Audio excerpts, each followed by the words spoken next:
الحمد للہ رب العالمین والصلاة والسلام علی سید الانبیاء والمرسلین اما بعد فاعوذ باللہ من الشیطان الرجیم بسم اللہ الرحمن الرحیم اشہد ان لا الہ الا اللہ وحدہ لا شریک لہ واشہد ان محمدا عبدہ ورسولہ اللہم صل علی محمد وعلی آلہ وصحبہ اجمعین۔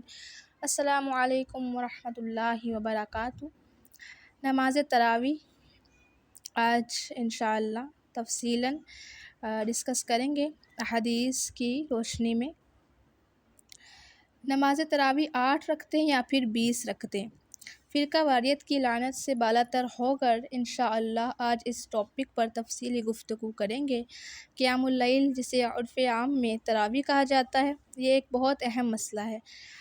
دنیا کی کسی بھی حدیث کی کتاب سے رسول اللہ صلی اللہ علیہ وآلہ وسلم یا پھر صحابہ کرام رضی اللہ تعالی عنہ اجمعین سے لفظ تراویح ثابت نہیں ہے۔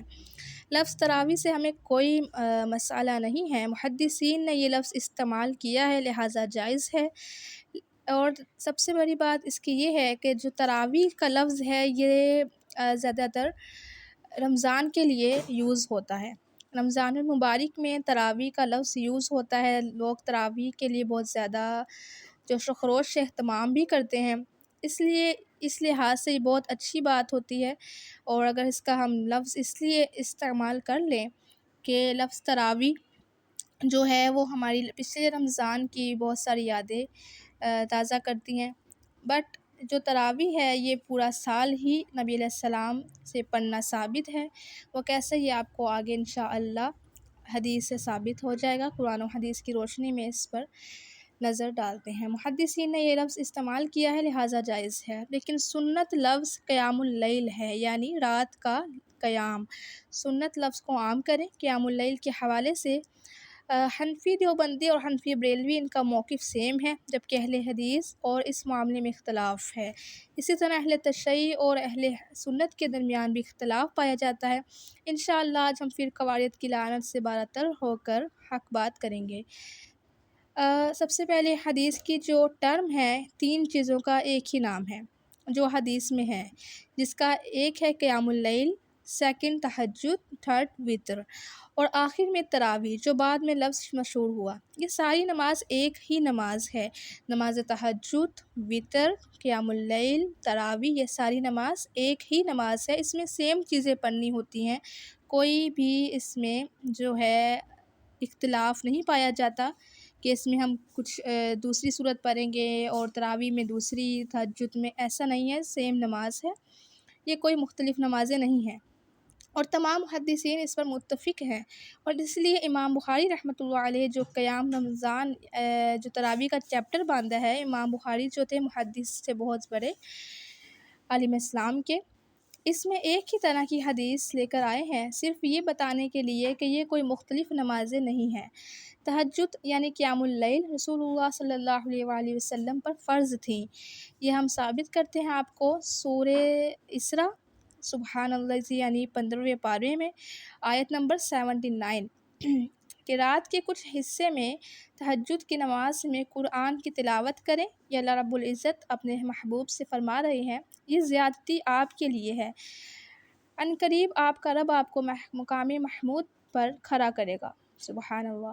رسول اللہ صلی اللہ علیہ وآلہ وسلم پر قیام اللیل پورا سال فرض تھی، جبکہ امت کے لیے پورا سال سنت ہے۔ قیام اللیل جس کو وتر، تہجد اور رمضان میں تراویح کہہ لیں، پورا سال سنت ہے۔ اب میں یہاں پر صحیح بخاری سے رمضان سے تراویح پڑھنے کی فضیلت والے چیپٹر سے 6 احادیث پیش کروں گی انشاءاللہ، غور سے سماعت فرمائیے گا، بیکاز یہ جو مسئلہ ہے تراویح کا یہ بہت سینسیٹیو مسئلہ ہے۔ صحیح بخاری کی حدیث نمبر 2013 رسول اللہ صلی اللہ علیہ وآلہ وسلم تراویح یا تہجد کی نماز رمضان میں کتنی رکعتیں پڑھتے تھے، تو انہوں نے بتلایا کہ رمضان ہو یا کوئی اور مہینہ آپ 11 رکعتوں سے زیادہ نہیں پڑھتے تھے۔ کتنی رکعتیں؟ 11، جبکہ ہمارے آج یا تو 8 پر بحث چلتی ہے یا پھر 20 پر۔ یہ 11 اس لیے ہیں کہ اس میں 8 تہجد، قیام اللیل اور کیا کہتے ہیں تراویح ہے، 3 وتر کی نماز ہے جو نبی علیہ السلام رات کی آخری پہر میں پڑھتے تھے۔ 3 جو وتر ہیں وہ عشاء کی نماز کے ساتھ ادا نہیں کرتے تھے۔ آپ صلی اللہ علیہ وآلہ وسلم 11 رکعتوں سے زیادہ نہیں پڑھتے تھے۔ آپ علیہ السلام پہلی 4 رکعت پڑھتے، تم ان کے حسن و خوبی اور طول کا حال نہ پوچھو، پھر 4 رکعت پڑھتے، ان کے بھی حسن و خوبی اور طول کا حال نہ پوچھو۔ یہ حدیث ہے۔ آخر میں 3 رکعت وتر پڑھتے تھے۔ میں نے ایک بار پوچھا، یا رسول اللہ صلی اللہ علیہ وآلہ وسلم، کیا آپ وتر پڑھنے سے پہلے سو جاتے ہیں؟ تو آپ علیہ السلام نے فرمایا، عائشہ، میری آنکھیں سوتی ہیں لیکن میرا دل نہیں سوتا۔ یا اما عائشہ سلام اللہ نے رسول اللہ صلی اللہ علیہ وآلہ وسلم سے سوال کیا تھا کہ کیا آپ وتر پڑھنے سے پہلے سو جاتے ہیں؟ اس کا یہ مطلب ہے کہ نبی علیہ السلام سو جاتے تھے وضو کی حالت میں، لیکن ان کی آنکھیں سوتی تھیں، دل نہیں سوتا تھا، بیکاز وہ نبی ہیں، جبکہ ہمارے لیے ایسا نہیں ہے۔ اگر ہم سوتے ہیں تو ہمارا وضو ٹوٹ جاتا ہے، سو ہمیں اگین وضو کرنا پڑتا ہے۔ یہاں 4 رکعت کا ذکر ہوا ہے، اس سے مراد 2 ہی ہیں۔ اس کی وضاحت آگے آ جائے گی۔ مشکوٰۃ المصابیح حدیث نمبر 1254، حضرت ابن عمر رضی اللہ تعالیٰ عنہ بیان کرتے ہیں، رسول اللہ صلی اللہ علیہ وآلہ وسلم نے فرمایا، رات کی نماز 2 رکعت ہیں۔ جب تم میں سے کسی کو صبح ہو جانے کا اندیشہ ہو تو وہ 1 رکعت پڑھ لے تو وہ اس کی نماز کو وتر طاق بنا دے گی، متفق علیہ ہے۔ مشکوٰۃ المصابیح حدیث نمبر 1227، حضرت ابو امامہ رضی اللہ تعالیٰ عنہ بیان کرتے ہیں، رسول اللہ صلی اللہ علیہ وآلہ وسلم نے فرمایا، نماز تہجد پڑھا کرو کیونکہ وہ تم سے پہلے صالحین کی روشن ہے، تمہارے رب کا قرب حاصل کرنے، گناہوں کی معافی اور گناہوں سے باز رہنے کا ذریعہ ہے۔ یہ ہے سنن ترمذی سے ثابت حدیث۔ جبکہ یہ آپ دیکھیے تراویح جو ہم رمضان میں پڑھتے ہیں، اس کی فضیلت سارا سال ہے جو تہجد کی صورت میں ہے۔ تراویح کوئی الگ نماز نہیں ہے، جو میں پہلے بتا چکی ہوں۔ یہ سارا سال ہمارے لیے سنت ہے، نفلی ہے، جبکہ نبی علیہ السلام کے لیے فرض نماز تھی۔ اور رمضان میں بھی یہ فرض نہیں ہے، لیکن جو اس کو پڑھتے ہیں تو رمضان میں اس کا اجر زیادہ ملتا ہے۔ صحیح بخاری حدیث نمبر 2008، میں نے رسول اللہ صلی اللہ علیہ وآلہ وسلم سے سنا کہ آپ علیہ السلام رمضان کے فضائل بیان فرما رہے تھے کہ جو شخص بھی اس میں ایمان اور نیت، اجر و ثواب کے ساتھ رات میں نماز کے لیے کھڑا ہو، اس کے پچھلے تمام گناہ معاف کر دیے جاتے ہیں۔ سبحان اللہ! یہ ہے رمضان میں قیام اللیل کی فضیلت، جو حدیث سے ثابت ہے، صحیح بخاری 2008۔ کبیرہ گناہ صرف توبہ سے ہی معاف ہوں گے، صغیرہ گناہ معاف ہو جاتے ہیں۔ صحیح بخاری حدیث نمبر 2012، رسول اللہ صلی اللہ علیہ وآلہ وسلم نے فرمایا، ایک مرتبہ رسول اللہ صلی اللہ علیہ وآلہ وسلم رمضان کی نصف شب میں مسجد تشریف لے گئے اور وہاں تراویح کی نماز پڑھی۔ کچھ صحابہ رضی اللہ عنہم بھی آپ کے ساتھ نماز میں شریک ہو گئے۔ صبح ہوئی تو انہوں نے اس کا چرچا کیا، چنانچہ دوسری رات میں لوگ پہلے سے بھی زیادہ جمع ہو گئے اور آپ علیہ السلام کے ساتھ نماز پڑھی۔ دوسری صبح کو بھی زیادہ چرچا ہوا اور تیسری رات اس سے بھی زیادہ لوگ جمع ہو گئے۔ آپ نے اس رات بھی نماز پڑھی اور لوگوں نے آپ علیہ السلام کی اقتداء کی۔ چوتھی رات کو یہ عالم تھا کہ مسجد میں نماز پڑھنے آنے والوں کے لیے جگہ بھی باقی نہیں رہی تھی، لیکن اس رات آپ برآمد ہی نہ ہوئے، بلکہ صبح کی نماز کے لیے باہر تشریف لائے۔ جب نماز پڑھ لی تو لوگوں کی طرف متوجہ ہو کر شہادت کے بعد فرمایا، اما بعد، تمہارے یہاں جمع ہونے کا مجھے علم تھا، یعنی نبی علیہ السلام کو علم تھا کہ صحابہ کرام چوتھی رات بھی اسی طرح مسجد میں تراویح کے لیے جمع ہے، لیکن مجھے خوف اس کا ہوا کہ کہیں یہ نماز تم پر فرض نہ کر دی جائے اور پھر تم اس کی ادائیگی سے عاجز ہو جاؤ۔ چنانچہ جب نبی کریم صلی اللہ علیہ وآلہ وسلم کی وفات ہوئی تو یہی کیفیت قائم رہی۔ صحیح بخاری حدیث نمبر 2010۔ یہ اب حدیث سے پہلے اس کی جو پچھلی حدیث ہے اس کی کچھ تشریح یہ ہے، تفصیل، کہ نبی علیہ السلام کو اپنی امت سے محبت اتنی تھی کہ انہوں نے اس نماز کو 3 دن سے زیادہ نہیں پڑھائی، اس لیے کہ یہ امت پر کہیں فرض نہ ہو جائے اور پھر امت کو یہ جو ہے عاجز آ جائے۔ ہم سے 5 نمازیں وقت دن میں نہیں پڑھی جاتی ہیں، سارا سال 11 رکعتیں اگر فرض ہو جاتی، ابھی تو سنت ہے، نفلی ہے، سو ہم کیا کرتے۔ نبی علیہ السلام کی اپنی امت سے محبت اتنی تھی، اس لیے انہوں نے ہمارا خیال کرتے ہوئے 3 دن سے زیادہ تراویح کی نماز باجماعت ادا نہیں کی۔ صحیح بخاری حدیث نمبر 2010 میں عمر بن خطاب رضی اللہ تعالیٰ عنہ کے ساتھ رمضان کی ایک رات کو مسجد میں گیا۔ سب لوگ متفرق اور متشر تھے کہ کوئی اکیلا نماز پڑھ رہا تھا اور کچھ کسی کے پیچھے کھڑے ہوئے تھے۔ اس پر عمر رضی اللہ تعالیٰ عنہ نے فرمایا، حضرت عمر رضی اللہ تعالیٰ عنہ کون ہیں؟ ہمارے نبی کے صحابہ ہیں، خلفائے راشد میں سے ایک ہیں، جو 4 خلفائے راشدین ہیں اس میں سے ہیں، اور عاشق رسول صحابہ ہیں۔ میرا خیال ہے کہ اگر میں تمام لوگوں کو ایک قاری کے پیچھے جمع کر دوں تو زیادہ اچھا ہوگا۔ یہ کس نے سوچا؟ حضرت عمر رضی اللہ تعالیٰ عنہ نے۔ چنانچہ آپ نے یہی ٹھان کر ابی بن کعب رضی اللہ تعالیٰ عنہ کو ان کا امام بنا دیا۔ پھر ایک رات جو میں ان کے ساتھ نکلا تو دیکھا کہ لوگ اپنے امام کے پیچھے نماز تراویح پڑھ رہے ہیں۔ عمر رضی اللہ تعالیٰ عنہ نے فرمایا، یہ نیا طریقہ بہتر اور مناسب ہے، یعنی ایک امام کے پیچھے۔ حضرت عمر رضی اللہ تعالیٰ عنہ نے دیکھا کہ تمام صحابہ کرام نماز تراویح ادا کر رہے ہیں، لیکن حضرت عمر رضی اللہ تعالیٰ عنہ حیرانگی کی بات ہے کہ وہ خود ہی اس نماز میں شامل نہیں ہوئے۔ یہ طریقہ بہتر اور مناسب ہے، اور رات کا وہ حصہ جس میں یہ لوگ سو جاتے ہیں اس حصے سے بہتر اور افضل ہے جس میں یہ نماز پڑھتے ہیں۔ آپ کی مراد رات کے آخری حصے کی فضیلت سے تھی، کیونکہ لوگ یہ نماز رات کے شروع ہی میں پڑھ لیتے تھے۔ جیسے آج بھی اگر ہم نے تراویح پڑھنی ہے رمضان میں، آپ جو ہے آدھی رات کو پڑھیں، 11 سے لے کر آپ کے پاس سحری تک وقت ہے۔ 10 بجے اتنا جو ہے رات نہیں ہوتی، 11 بجے پڑھ سکتے ہیں، 12 بجے، 1 بجے، 2 بجے، اس کے بعد سحری کا وقت شروع ہو جاتا ہے۔ بٹ یہ جو تراویح ہے یہ نماز فجر تک اس کا وقت رہتا ہے۔ اس حدیث کی عربی جو ہے حضرت عمر رضی اللہ تعالیٰ عنہ نے جو فرمائی کہ یہاں پر بدعت کا لفظ استعمال کیے ہیں، تو یہ جو معنی ہے بدعت کے، اس سے مردہ سنت کو زندہ کرنے پر آپ یہ الفاظ بول سکتے ہیں، کیونکہ تراویح کی جماعت 3 دن تو سنت رسول صلی اللہ علیہ وآلہ وسلم سے ثابت ہے۔ باقی جو فرقہ پرست مولویوں نے بدعت حسنہ اور بدعت سنیہ کے نام پر دین میں نئی نئی چیزیں داخل کی ہوئی ہیں، وہ سب گمراہیاں ہیں۔ آپ بھی سمجھتے ہیں، کچھ کہتے ہیں کہ تراویح 8 ہیں، کچھ 20 ہیں۔ میرے جو اس حدیث کے اندر ثابت ہے وہ 8 نہیں، 20 نہیں، 11 ہیں۔ 8 تراویح ہیں، 3 وتر ہیں۔ ٹوٹل نبی علیہ السلام نے 3 دن جو پڑھائی اور جو خود روز پڑھتے تھے معمول تھا وہ 11 تھی، 8 تراویح، 3 وتر، اس تمام کو قیام اللیل کا لفظ کہتے ہیں۔ بہرحال صحیح بخاری حدیث نمبر 2010 کے تحت یہ بھی پتہ چل گیا ہے کہ پورا مہینہ قیام اللیل یعنی تراویح آپ باجماعت ادا کر سکتے ہیں، کیونکہ حضرت عمر رضی اللہ تعالیٰ عنہ نے بھی اس کی تاکید فرمائی اور ایک امام کے پیچھے تمام صحابہ کو کھڑا کیا۔ لیکن ایک اور حدیث ہے مشکوٰۃ المصابیح جو اس سے ریلیٹ ہے، حدیث نمبر 165۔ رسول اللہ صلی اللہ علیہ وآلہ وسلم نے فرمایا، تم پر میری اور میرے ہدایت یافتہ خلفائے راشدین کی سنت لازم ہے۔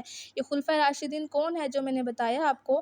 حضرت عمر رضی اللہ تعالیٰ عنہ، حضرت ابوبکر صدیق رضی اللہ تعالیٰ عنہ، حضرت عثمان غنی رضی اللہ تعالیٰ عنہ، اسی طرح جو ہے حضرت علی رضی اللہ تعالیٰ عنہ۔ یہ 4 کے 4 کون ہیں؟ حضرت خلفائے راشدین، ٹھیک ہے، جن کو خلفائے راشد بھی قرار دیا گیا اور جو سچے عاشق رسول تھے۔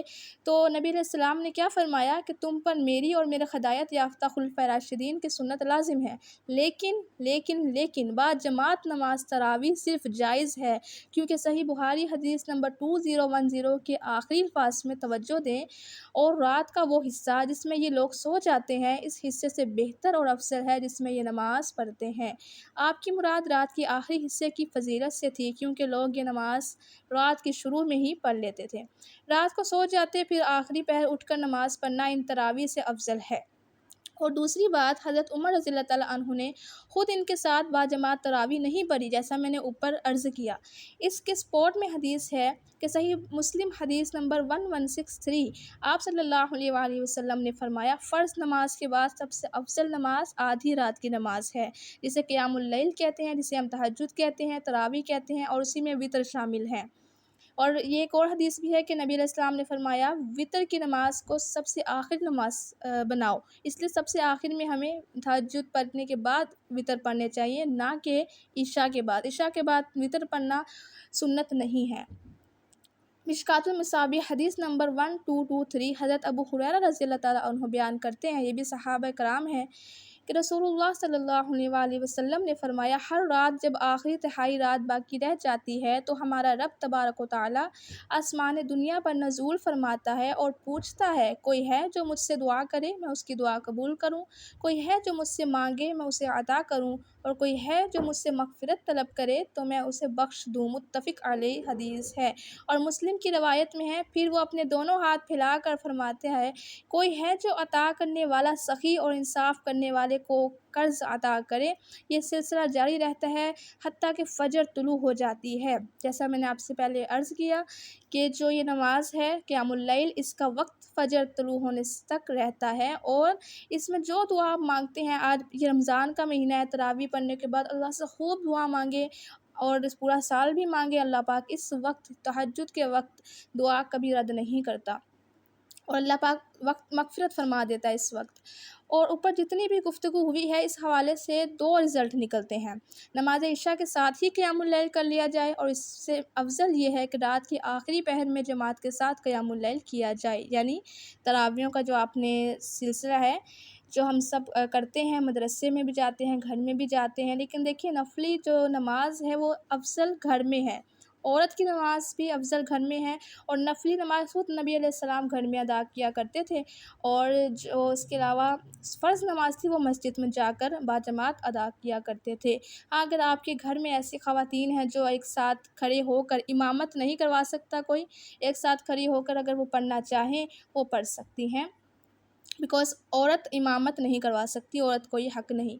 آخری پہر با جماعت قیام اللیل کے دلائل جامعہ ترمذی 806، سنن ابن ماجہ 1327۔ کوئی شخص خود گھر میں رات کے آخری حصے میں قیام اللیل کا اہتمام کرے، باجماعت تراویح نہ پڑھے۔ یہ قیام اللیل ہے، لیکن باجماعت تراویح کے لیے ہم مدرسے یا مساجد میں نہیں جا سکتے، خود گھر میں پڑھ سکتے ہیں، جیسا میں نے پہلے عرض کیا۔ صحیح بخاری حدیث نمبر 731۔ نبی علیہ السلام نے رمضان میں ایک ہجر بنا لیا پردہ، جس میں بصر بن سعید نے کہا میں سمجھتا ہوں وہ بوٹنے کا تھا، آپ نے کئی رات اس میں نماز پڑھی۔ صحابہ میں سے بعض حضرات نے ان راتوں میں آپ کی اقتداء کی، جب آپ کو اس کا علم ہوا تھا آپ نے بیٹھ رہنا شروع کیا، نماز موقوف رکھی، پھر برآمد ہوئے اور فرمایا تم نے جو کیا وہ مجھ کو معلوم ہے، لیکن لوگوں تم اپنے گھروں میں نماز ادا کرو، کیونکہ بہتر نماز آدمی کی وہی ہے جو اس کے گھر میں ہو، مگر فرض نماز مسجد میں پڑھنی ضروری ہے۔ اور عفان بن مسلم نے کہا، یہ بھی صحابہ ہیں، کہ ہم سے وہیب نے بیان کیا، یہ بھی صحابہ ہیں، کہ ہم سے موسیٰ بن عقبہ نے بیان کیا کہ میں نے ابو نصر ابی بن امیہ سے سنا، وہ بصر بن سعید سے روایت کرتے تھے، وہ زید بن ثابت سے، وہ نبی کریم صلی اللہ علیہ وآلہ وسلم سے۔ مشکوٰۃ المصابیح حدیث نمبر 1297۔ حضرت جابر بن ابو سفیان بیان کرتے ہیں رسول اللہ صلی اللہ علیہ وآلہ وسلم نے فرمایا جب تم میں سے کوئی مسجد میں نماز ادا کرے تو وہ اس کا کچھ حصہ نفل وغیرہ اپنے گھر میں بھی ادا کرے، کیونکہ اللہ اس کی نماز کی وجہ سے اس کے گھر میں خیر و برکت فرمائے گا۔ صحیح مسلم کی حدیث۔ ان حدیث کی روشنی میں ہماری رائے یہی ہے، جو لوگ حافظ قرآن ہیں ان کے لیے افضل یہی ہے کہ وہ رات کے آخری پہر میں اٹھ کے قیام اللیل یعنی تراویح کا اہتمام کریں۔ جو لوگ حافظ قرآن نہیں ہیں ان کے لیے ہماری رائے یہ ہے وہ کسی ایسی مسجد میں قیام اللیل کریں جہاں ہر رات کے آخری پہر میں باجماعت قیام اللیل ہوتی ہے، یعنی کچھ شور وغیرہ نہیں ہوتا کہ ہم نے وہاں تراویح ادا کرنی ہے، اور لوگ گھروں سے اپنے کام چھوڑ کر نہیں آتے، جبکہ سب سو جاتے ہیں، جب پورا ایک سناٹا چھا جاتا ہے آخری پہر میں، تب وہ مسجد اگر آتے ہیں تو پھر ان کی نماز میں آپ شامل ہو سکتے ہیں، ادروائز آپ اپنی نماز کو گھر میں ادا کریں۔ اور کس طرح فیمیلز خواتین کیسے ادا کر سکتی ہیں جو حافظ قرآن نہیں ہے، وہ کیسے ادا کر سکتے ہیں، ان کا طریقہ بھی انشاءاللہ آج بتایا جائے گا۔ اگر آخری پہر والی کوئی سہولت موجود نہ ہو تو پھر نماز عشاء کے فوراً بعد بھی قیام اللیل کر لیں، اور اگر فوراً نہیں تو آخری پہر میں کر لیں سحری سے پہلے۔ اور پورا سال جو ہے وہ سحری کے اس میں سحری تو کرنی نہیں ہے، اس لیے وہ پھر آپ فجر سے پہلے ادا کر سکتے ہیں۔ قیام اللیل کا اب طریقہ سن لیں۔ قیام اللیل یعنی تراویح 11 رکھتے ہیں، 2+2+2+2+2+1۔ ان کو اب آپ 10 رکعت نوافل اور 1 وتر کہہ لیں، یا پھر 8 رکعت نوافل اور 3 وتر کہہ لیں۔ وہ آپ کی مرضی ہے کہ آپ 10 رکعتیں 2 کے ساتھ پڑھ کے 1 نفل پڑھتے ہیں، وتر سوری، یا پھر آپ 8 2 کر کے پڑھیں، اینڈ پہ 3 وتر پڑھ لیں۔ اور یہ نہ ہی واجب ہے اور نہ ہی فرض ہے، کوئی پڑھ لے تو افضل ہے اور نہ پڑھے تو گنہگار نہیں ہوگا۔ ہمارے ہاں ایک من گھڑت بات مشہور ہے کہ جو شخص تراویح نہیں پڑھتا اس کا روزہ بھی قبول نہیں ہوتا۔ یہ سفید جھوٹ ہے، اس کی کوئی حقیقت قرآن و حدیث سے ثابت نہیں ہے۔ ہمارے فرقہ پرست مولویوں نے حضرت عمر رضی اللہ تعالیٰ عنہ پر جھوٹ باندھا ہوا ہے کہ حضرت عمر رضی اللہ تعالیٰ عنہ نے 20 رکعت تراویح شروع کروائی تھی، جبکہ اوپر آپ سن چکے ہیں کہ حضرت عمر رضی اللہ تعالیٰ عنہ نے 11 رکعتیں شروع کروائی تھی، جو کہ سنت رسول صلی اللہ علیہ وآلہ وسلم ہے۔ حصائب بن یزید سے روایت ہے کہ حکم کیا حضرت عمر رضی اللہ عنہ نے ابی بن کعب اور تمیم داری کو 11 رکعت پڑھانے کا، کہ حصائب بن یزید نے کہا امام پڑھتا تھا 100 آیتیں ایک رکعت میں، یہاں تک کہ ہم سہارا لگاتے تھے لکڑی پر اور انہیں فارغ ہوتے تھے مگر قریب فجر کے۔ سبحان اللہ، یعنی کہ صحابہ کرام ساری رات جو ہے ایک ایک رکعت میں 100 آیتیں پڑھا کرتے تھے اور لکڑی کے سہارے کھڑا رہتے تھے اور فجر ہو جاتی تھی۔ سبحان اللہ، اللہ پاک ہمیں بھی ایسی عبادات کرنے کی توفیق عطا فرمائے، نہیں تو ایٹ لیسٹ ہمیں اتنا تو دے کہ ہم اس رمضان میں قرآن کو ترجمے کے ساتھ تراویح میں پڑھیں۔ اب جلد اول حدیث 230 مشکوٰۃ المصافی ہے، حدیث نمبر 1293 ہے، جو حضرت حسن بصری سے روایت ہے کہ عمر بن خطاب رضی اللہ تعالیٰ عنہ نے لوگوں کو ابی بن کعب کی امامت پر اکٹھا کیا۔ وہ انہیں 20 رات نماز تراویح پڑھایا کرتے تھے، وہ صرف نصف باقی میں قنوت کرتے تھے، اور جب آخری 10 دن ہوتے تو وہ مسجد میں نہ آتے بلکہ گھر میں نماز تراویح پڑھتے، تو نمازی کہتے بھاگ گئے۔ یہ جو ہے حدیث آپ کے ساتھ پیش کیا، یہ بالکل ضعیف ہے، یہ غلط ہے، یہ حضرت عمر جو رضی اللہ تعالیٰ عنہ پر جھوٹ باندھا گیا ہے۔ یہ حدیث ہے لیکن اس کی جو سند ہے وہ کمزور ہے، یہ ضعیف روایت ہے۔ جو اوپر آپ کے ساتھ میں نے کی ہیں وہی تمام حدیث میں نے آپ کے ساتھ ٹھیک سے اور اچھی آپ کے ساتھ حدیث شیئر کی ہیں، اسی پر لحاظ عمل کریں۔ یہ روایت متفق اور ضعیف ہے۔ جھگڑا 8، 20 یا 30 رکعت کا دیکھیں بالکل نہیں ہے۔ آپ بے شک 30 پڑھیں، 40 پڑھیں، ساری رات پڑھیں، جیسے پہلے صحابہ کرام اولیاء کرام پڑھتے تھے، لیکن یہ کہنا کہ 20 ہی پڑھنا لازم ہے، 20 نہیں پڑھیں گے تو ہمارا روزہ قبول نہیں ہوگا، ایسا نہیں ہے۔ جو 8 پڑھ سکتا ہے 8 پڑھے، جو 11 پڑھ سکتا ہے 11 پڑھے، جو جتنا دل چاہے جتنا بھی آپ جو ہے اللہ کی نوافل آپ جتنا زیادہ پڑھیں اتنی اچھی بات ہے، لیکن ایٹ لیسٹ جو ہیں وہ 8 اور 11 ہے۔ لڑائی کوئی نہیں ہے 20، 8، 11 آپ، لیکن حدیث پر اگر عمل کریں تو نبی علیہ السلام سے جو سنت طریقہ ہے وہ 11 ہے، صحابہ کرام سے جو سنت ہے وہ کسی کے 30، کسی سے 20، کسی سے 40، کیونکہ وہ عبادت گزار بندے تھے، وہ زیادہ عبادت کرنے والے تھے ہم سے زیادہ۔ اصل جو مسئلہ ہے وہ یہ ہے کہ رسول اللہ صلی اللہ علیہ وآلہ وسلم سے 11 ہی ثابت ہیں۔ اگر کوئی شخص 20 رکعتیں پڑھتا ہے تو 11 تراویح کی نیت سے پڑھ لے، باقی ایکسٹرا نوافل کی نیت سے پڑھ لے تو جائز ہے۔ اصل مقصد قرآن مجید کی تلاوت سننا ہے، وہ بھی ترجمے کے ساتھ۔ بہرحال سنت قیام اللیل تراویح 11 رکعتیں ہی ہیں۔